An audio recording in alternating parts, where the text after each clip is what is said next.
ভারতের চক্রান্তে জাতির উপরে 18 বছর পুলিশ ফায়ারের খরচ চলেছে। কথা বলেন না কোন প্রিয় ভাইরা? ভারতের চক্রান্তে আল্লামা দেলোয়ার হোসেন সাঈদীকে নামে মিথ্যা মামলা দেওয়া হয়েছে। সাহিবুল কিনতার, আমি মক্কার ফাইন্যান্স মিনিস্টার, কোন জিনিসের কত দাম ভালো জানা আছে আমার।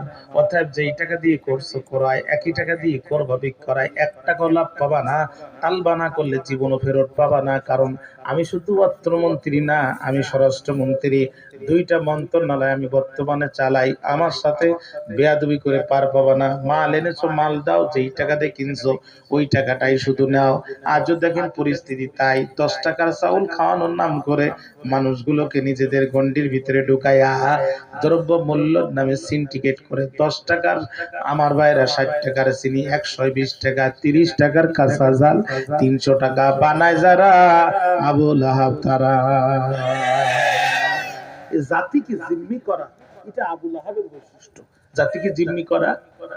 এখানে একটা চেয়ার খালি আছে, আপনারা বললেন চেয়ারে বসেন, কি করব? ব্রিজের টোল নেবেন, জমির খাজনা নেবেন, বিদেশের 60 টাকা আসবে অ্যাকাউন্টে জমা দিবেন, রাস্তা খারাপ হবে সেখানে ঠিক করবেন, সেখানে যেখানে ব্রিজ কালভার্ট দরকার দিবেন, বারবার শিক্ষকদের বেতন দেবেন, লেখাপড়া ঠিক রাখবেন, পুলিশের বেতন দিয়ে আইন শৃঙ্খলা ঠিক রাখবেন, সেনাবাহিনীর বেতন দিয়ে স্বাধীনতা অক্ষুণ্ণ রাখবেন। চেয়ারটা চিরদিনের জন্য না, 5 বছর আপনি চেয়ারের কেয়ারটেকার, এই 5 বছর রাষ্ট্রটা চালাবেন, এরপরে আবার আমাদের চেয়ার আমাদের কাছে ফেরত দিবেন। ভাইরা আমার ভুলে যাবেন না, যদি আপনি ভালো করেন তাহলে আপনাকে আবার বসাবো, আর যদি আপনি ভালো না করেন তাহলে আর একজনকে বসাবো। জনগণের দেয়া আমানতের চেয়ারে বসে উল্টা জনগণের দেয়া বন্দুক জনগণের কাঁধের দিকে তাক করে জাতিকে জিম্মি করে চেয়ারটা 5 বছরের জায়গায় 20 বছর ব্যবহার করে যারা আবু লাহাব তারা। কথাটি বুঝতে কষ্ট হচ্ছে?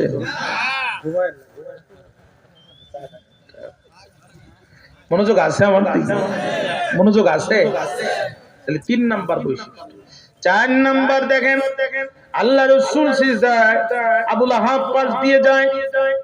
আবু লাহাব তার প্রতিবেশী উকবা বিন আবি মুঈনকে ডাক দিয়ে বলছে, মুহাম্মদ তো সিজদায়, ওই যে উটের নাড়ি বুড়িটাকে একটু মুহাম্মাদের মাথার উপরে চাপায় দেয়া যায়।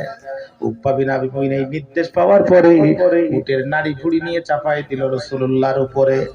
ফাতিমা রাদিয়াল্লাহু তাআলা এই চাপায় দিল যখন নবীজির নিঃশ্বাস বন্ধ হয়ে আসলো, তখন ফাতিমা রাদিয়াল্লাহু তাআলা আনহা দূর থেকে দেখে দ্রুত দৌড়ে আসলেন, উটের নাড়ি বুড়ি সরায় নিল। যখন আল্লাহ রাসূল সিজদা থেকে উঠে বসলেন, তখন সেকালের আবু লাহাবরা নবীজির মাথার উপরে উটের নাড়ি ভুড়ি চাপায় দিত। আজকের আবু লাহাবরা রাসূলের উত্তরসূরিদের উপরে মিথ্যা মামলা চাপায় দেয়। ঠিক না? হাজী সাহেব মক্কায় মামলা হয় বাংলায়, হাজী সাহেব কোথায় মামলা হয়? কোথায়? হাজী সাহেব কবরে মামলা হয় উপরে। 10 বছর আগে হাজী সাহেব কবরে, 10 বছর পরে হাজী সাহেবের নামে মামলা হয়েছে উপরে। চাচি আম্মা বুড়ি মানুষ লাঠি নিয়ে খোঁড়ায় খোঁড়ায় থানায় যেয়ে বলে, বাবা ওসি, বড় বিপদে পড়ে এসেছি, নিজের কানে শুনেছি তোমার চাচার নামে নাকি মামলা হয়েছে, জানতে চাই তোমার চাচা কি করেছে। ওসি সাহেব বলে, চাচি আম্মা, চাচা বড় দুষ্ট মানুষ, আমার থানার সামনে ককটেল হামলা করেছে। বাবা এই ঘটনা কবে ঘটেছে? গতকাল রাত 10টার সময় ঘটেছে। তোমার চাচা তো 10 বছর আগেই মারা গেছে।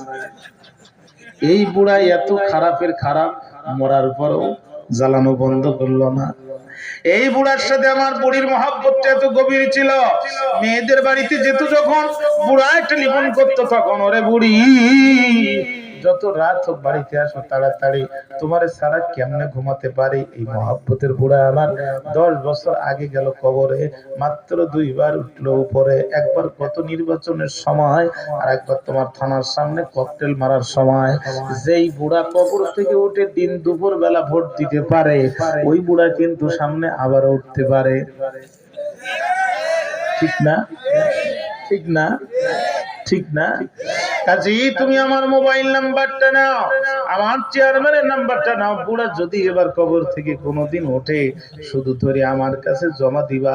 আমি কাপনের কাপড়টা ধরে একটা বার বলবো, বুড়া রে, এত মহাব্বত ভুলে চলে গেলি কবরে। কবর থেকে উঠে তুমি ভোট দেওয়ার সময় পাও, ককটেল মারার সময় পাও, তুমি তো আমার জানালার সামনে দিয়ে যাও, একটা বার কি আমার সাথে দেখা করার সময় তোমার হয় না? বাইরে জানতে চাই, এই জাতের মামলা ছিল নাকি ছিল না? সব আবুল আহাবের মামলা, ঠিক না? ভাইরা আমার খেয়াল করেন, কয় নাম্বার গেল? 4 নাম্বার। 5ম নাম্বার নবী ডাক দিয়ে বলে, চাচা যা ইসলাম কবুল করে নেন। আবুল আহাব ডাক দিয়ে বলে, ভাতিজা ইসলাম তো কবুল করবো, তাহলে আমি কি পাবো? নবী কয়, চাচা কালেমা পড়ার সঙ্গে সঙ্গে অতীত জীবনের গুনাহগুলো আল্লাহ ক্ষমা করে দিয়ে দেবে, আমার সাহাবী হওয়ার মর্যাদা পাবেন, আর মৃত্যুর পরে কিয়ামতের দিন আমি আপনার সুপারিশের জিম্মাদার হয়ে যাব। ধরে কর না সুবহানাল্লাহ। আবুল আহাব কয়, ভাতিজা আর কি পাবো? তখন ডাক দিয়ে বলে, আমার সাহাবী হওয়ার মর্যাদা পাবেন, বিজলির গতিতে পুলসিরাত পার হতে পারবেন। আবুল আহাব কয়, ভাতিজা আর কি পাবো? তার মানে আমি বর্তমানে রানিং 2টা মন্ত্রণালয়ের মন্ত্রী, আমি যদি ইসলাম কবুল করি তাহলে প্রধানমন্ত্রী হব কিনা তুমি সেই কথা বলো। কিন্তু রাসূল তো এই কথা বললেন না। আবুল আহাব বড় ক্ষিপ্ত হয়ে গেল। আবুল আহাব বলে, তাব্বান লিহাযাদ দ্বীন আন আকুনা ওয়া হাউলাই সাওয়া, ওই ধর্ম ধ্বংস হয়ে যাক যেই ধর্মে আমার মতো একটা মন্ত্রীর মর্যাদা। আর সাধারণ দাসী যারা ইসলাম কবুল করেছে তাদের মর্যাদা যেই ধর্মে সমান, ওই ধর্ম ধ্বংস হয়ে যাক। মনে করেন না যে সমাজের আবুল আহাবরা ইসলাম বোঝে না। ওরা যে ইসলাম বোঝে এটা আপনারা আমি বুঝি না। ওরা জানে কমিউনিজম নিজের দেশে আত্মহত্যা করে মারা গেছে, সেকুলারিজম গোটা পৃথিবীতে আর যুদ্ধ বাধায় দিয়েছে, ন্যাশনালিজম বহুত আগে ব্যর্থ হয়েছে। অশান্ত যুদ্ধের ডামাডোলে এই পৃথিবীতে শান্তি যদি প্রতিষ্ঠিত করতে হয়, ইসলাম ছাড়া কোনো বিকল্প জীবন ব্যবস্থা পৃথিবীতে নাই। অতএব আগামী সূর্য ইসলামের সূর্য, আগামীর বাংলাদেশ কোরআনের বাংলাদেশ, আগামীর বাংলাদেশ ইসলামের বাংলাদেশ। আইবির শাসন, বঙ্গবন্ধুর ভাষণ যে কেটেছে খাল, এরশাদের নানান তাল, ফখরুদ্দিন মঈনুদ্দিন, সবকিছু দেখা শেষ, সামনে আল কোরআনের বাংলাদেশ। এটা ওরা জানে, এটা ওরা বোঝে, এটা ওরা মানে, এটা ওরা বিশ্বাস করে। কিন্তু দুনিয়ার সামান্য মেম্বারি, সামান্য চেয়ারম্যানি, সামান্য নেতৃত্ব, সামান্য কর্তৃত্ব, সামান্য মন্ত্রিত্ব পাওয়ার জন্য মুসলমানের সন্তান হয়ে আইডি কার্ডে মুসলিম নাম ব্যবহার করে ইসলামের প্রয়োজনে কিংবা নবীর অপমানে রাজপথে দাঁড়িয়ে নারায়ে তাকবীরের আওয়াজ দিতে পারে না যারা, বড় স্বার্থবাদী আবুল আহাব তারা। আমার কথা বুঝা যায়? আমার ভাষা বুঝেন তো আপনারা? পানিরে কি কর? আমরা পানিরে পানি কই, আপনারা হানি কর। আমার ভাষা বুঝতে তো কষ্ট হয়। আমার মনের ভাব আমি কি বুঝাতে চাচ্ছি এটা কি বুঝতে পারেন আপনারা? আল্লাহ পাক কবুল করুক। জোরে কোন আরো জোরে কোন। এরা দুনিয়ার এক নম্বরে আপন চাচা, নবীর দাদা মুত্তালিবের নিজের সন্তান, নবীর বাবা আব্দুল্লাহর আপন ভাই, সম্পর্কে নবীজির আপন চাচা হয়। 2 নাম্বার, নবীর জন্মের পরে সবচেয়ে বেশি হয়েছিল খুশি যে আবুল আহাব ছিল সে। ভাইরা আমার, আল্লাহর নবীর জন্মের পরে রাসূলকে সর্বপ্রথম দুধ পান করান যিনি, দাসী সুহায়বা রাদিয়াল্লাহু তাআলা আনহা, তিনি বড় নামকরা মুসলিম মহিষী নারী, নামটা মনে রাখবেন, বলবেন না। দাসী সুহায়বা রাসূলকে দুধ পান করায়, আল্লাহ রাসূলকে রাখলেন পাশের ঘর। আবুল আহাবের বাড়িতে যে দাসী সুহায়বা ডাক দিয়ে বলে, নেতা ও নেতা, অনুমতি যদি পাই একটা খুশির সংবাদ দিতে চাই। আবুল আহাব বলে, আমি শুনতে চাই।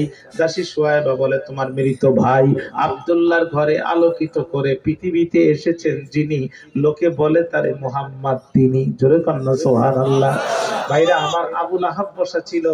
এই দাসীর কথা শোনার পরে আবুল আহাব দাঁড়ায় গেল। পৃথিবীর মানুষেরা বলে এটাই আবুল আহাবের জীবনের প্রথম এবং শেষ ভালো কাজ ছিল। আবুল আহাব দাঁড়ায় বলে, দাসী দাসী রে, তোর কণ্ঠ থেকে আওয়াজ শোনার পরে আমি চিরদিনের জন্য তোরে দিলাম মুক্ত করে, তোরে মুক্ত করে দিলাম। সুবহানাল্লাহ বললেন। বলছিলাম নবীজির জন্মে সবচেয়ে বেশি খুশি হয়েছিল যে আবুল আহাব, সে 1 নাম্বার আপন চাচা, 2 নাম্বার জন্মে বেশি খুশি, 3 নাম্বার প্রতিবেশী। 3 নাম্বার সব থেকে নিকটতম প্রতিবেশী। রাসূলের ঘরের সাথে ঘর লাগানো ছিল যার, আবু লাহাব নাম ছিল তার, মাঝখানে ছিল শুধু একটি জিদার। জিদার আরবি শব্দ যার বাংলা অর্থ হচ্ছে দেয়াল। প্রতিবেশী বড় ভালো জিনিস যদি ভালো হয়, প্রতিবেশী বড় ভয়ঙ্কর জিনিস যদি বাটপার হয়। পানির প্রয়োজন হয় যখন পানি আটকায় দেয়, তখন যখন পানির দরকার নাই তখন বন্যা দিয়ে ভাসায় দেয়।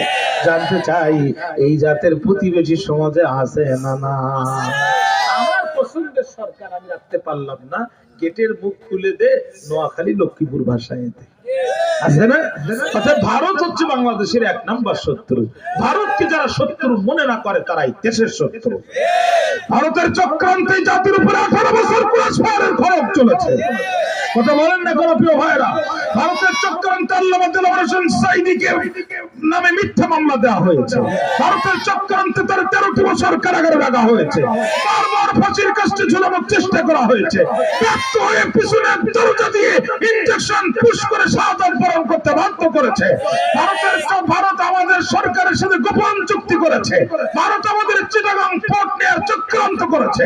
ভারত তার প্রয়োজনে আমার রাষ্ট্রের উপর দিয়া রাস্তা ট্রানজিট নির্মাণ করেছে। যারা আমার দেশের সরকারের সাথে গোপন চুক্তি করতে পারে তারা কোনোদিন আমাদের বন্ধু হতে পারে না। ভারত আমাদের প্রধান শত্রু।